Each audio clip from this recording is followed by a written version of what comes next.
Hi, everyone. Welcome back. This is Wanda, and you are tuned into My Wonderful Life. First, I'd like to say happy Friday. I've been looking forward to this day. And if you're like me and you really like Fridays, then you know what I'm talking about. And I would be curious to know who else besides me love Fridays and look forward to them. And if you do, leave a comment down below and tell me what it is that you enjoy most about Fridays. And I can read some of those comments in my next video or a later video. So before we get into the topic of this blog, I would like to do a disclaimer. And my disclaimer is this: I am not a licensed professional in relationships. However, I believe that I have an expert opinion concerning relationships because I've been in relationships, I've observed relationships, I've even given advice concerning relationships. So now that that's done, we can get into our topic. Does your relationship have staying power? And what I mean by staying power, all relationships go through ups and downs. That's just the natural process or the natural progression in any relationship. But what determines if you have staying power is how you handle and relate to those ups and downs and how you come out on the other side. That's going to be key to determine, where your relationship stands. Relationships require sacrifice. And so are you willing to sacrifice for your relationship? And are you willing to put your relationship first? That's number one. Number two, what is your communication like in your relationship? Do you and your partner communicate throughout the day, when you're at work? And communication can even be through text because we're all so busy and most of us do have jobs and other things going on in our lives. And how do you handle those things along with your relationship? Communication is very important. And also, the way that you communicate is important. And trying to figure out your communication style is important as well. So sitting down, having a conversation about communication. It may sound silly, have a conversation about communication, because a conversation is communicating, but I think you guys know what I mean. You sit down and you talk about how you communicate, and because we don't all communicate the same, and it can leave room for misinterpretation. And that's the thing that you want to be able to get out of the way. This is my style, this is how I communicate, and this is how you communicate. That way, no one is taking things the wrong way. And if they are taken the wrong way, then you're better able to explain yourself. And that would be number two. The third thing I would say is, what did I say the third thing was? The third thing, oh my goodness, how could I forget the third thing? The third thing is, and this is sort of like a pet peeve of mine, whatever it is that you say that you are going to do, please do it. My dad would always say, if a person doesn't have a word, then he or she doesn't have anything. And what he meant by that is, if you tell someone that you're going to do something, then do it, especially your significant other. If you say, hey, I'm going to take care of this, or I'm going to do that, then go ahead and do it. Because if not, then it opens the door for this person to question your level of honesty, because that's exactly what that leads to. It kind of lends to being dishonest. Are you telling me things that you're going to do because you think that that's what I want to hear? Are you telling me those things because you just don't want to deal with me, or you don't want to deal with them and you just want to like shush me? Which, if that is the case, that isn't good for your relationship either. So don't be one of those people who says that they're going to do something and then you don't do it. Because what you're going to realize over time, it's all of these little small things that like stack up on top of each other. And then those things can start to tear your relationship down.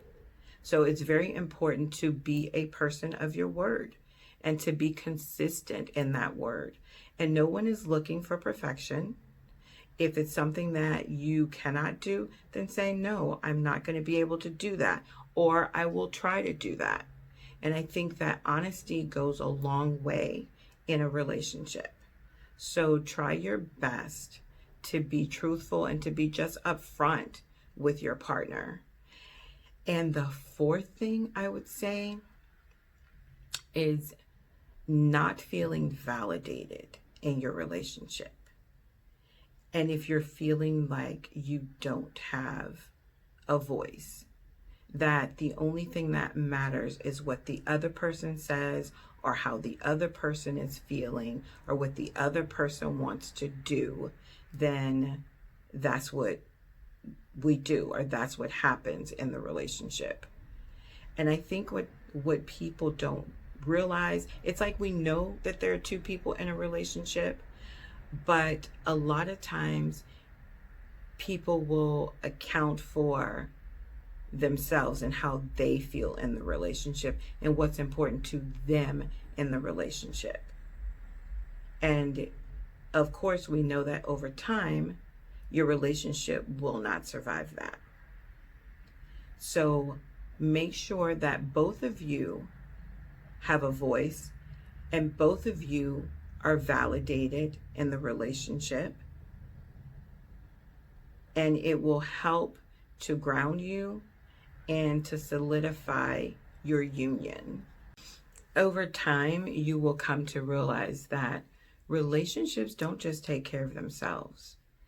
Just like you have your job, there are certain things in your job that you need to do, especially if you're making this a career. And if you want to advance in that, if you have children, there are things that you have to tend to with your children. Relationships are the same way. You have to nurture them. Relationships require time. Like I discussed earlier or mentioned earlier, relationships require commitment. That's first and foremost. There also has to be a level of adaptability in order for your relationship to be able to grow. You have to have the ability and the willingness to want to compromise. Compromise is a big one because you will find yourself compromising on many different things and many different facets and areas of your relationship. So your ability to compromise and to be willing to do that is very important, as well as your ability to be selfless. Relationships require a lot of selflessness in order for it to grow and to nurture and to be successful. And of course, trust is key. And the last thing that I would like to mention is you must be self-aware. And that's for both of you.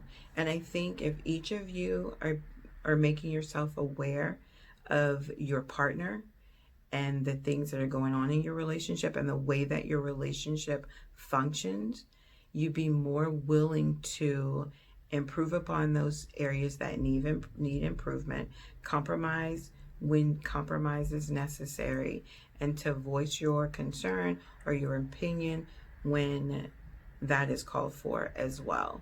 And I know just sitting here talking about it may make this seem like, oh, it's so easy, or maybe she doesn't know what she's talking about. She's not in my relationship. And of course, I'm not in your relationship. And like I said before, all relationships are different and they all require something different. And this talk is just really about, what are you willing to do to make your relationship better?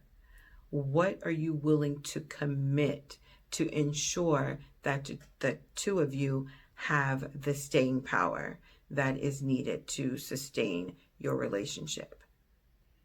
That's all of this conversation is really about. We all want to have a successful relationship, and we all want to be with our significant others. And so are there things that require to make that happen? Before I go, I'd like to say the reality of all of this is not all relationships are built to last. However, if you want to have a fighting chance in your relationship, I would say to begin with the things that we've discussed. In closing, I'd like to say the reality is this: not all relationships are built to last. However, I do believe if you're willing to apply some key principles, like the ones that I mentioned here, or if you've discovered some on your own, but as long as you're willing to apply those things to your relationship and to consistently work at your relationship, then you can be among those couples that have the staying power and who have a lasting relationship. I know that that's one of the things that I strive for every day. And yes, it's not always perfect, and there are ups and downs, and there are disagreements, but there's also a lot of love, a lot of fun, happiness, companionship, togetherness. Did I say love already? You can never have enough love. And so with that in mind, I would just say, love your partner, love yourself, and fight for your relationship. And definitely take care of each other. And until next time, oh, before I do that, please like and subscribe. Now, until next time, bye. Remember, every moment that we are with our significant other, that's an opportunity to determine if it can make or break our relationship. And after a lot of research and a lot of reading, I have come up with some determining factors of whether or not your relationship has staying power.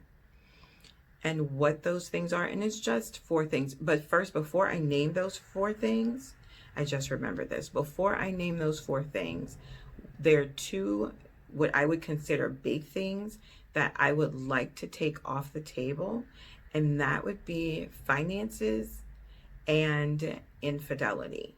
And the reason why I want to take those off the table is because either of those could be things that have a humongous impact on your relationship, depending on who you are and how you view those things. But based on statistics, infidelity and finances are the top 2 reasons that relationships end or couples divorce. So I just want to take those off the table because I'm more concerned with those little things that can tear at the fabric of your relationship. And so with those things, I would say be careful and understand how those things can affect you and how they can affect your partner. And so, okay, with that being said, I'm going to list those things here.